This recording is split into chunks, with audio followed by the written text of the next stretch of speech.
জীবনে কখনো হতাশ হবেন না। জীবনে যাই হয়ে যাক না কেন কখনো হতাশ হবেন না। মনে রাখবেন আল্লাহ আপনার রব, আল্লাহ আপনার সাথে আছেন ইনশাআল্লাহ।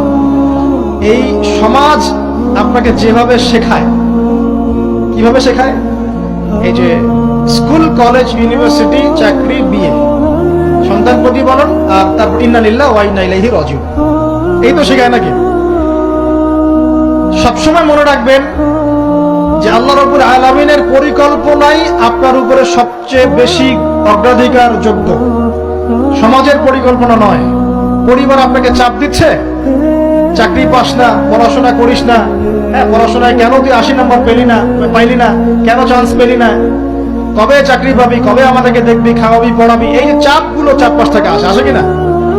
এতে করে অনেক যুবক দেখা যায় মাদকাসক্ত হয়, অনেকে দেখা যায় আত্মহত্যা করছে, ইদানিং করছে কিনা ভাই?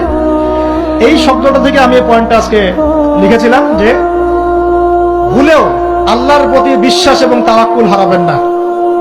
সমাজ যেভাবে শেখায়, সমাজ চারপাশে যে চাপ আপনাকে দিচ্ছে, এই চাপে নিজে গা ভাসিয়ে দিবেন না। আপনি আল্লাহর কাছে দোয়া করবেন, আল্লাহর কাছে পথ চেয়ে নিবেন এবং আল্লাহর প্রতি তাওয়াক্কুল ভরসা করবেন। কখনো আত্মহত্যার পথ বেছে নিবেন।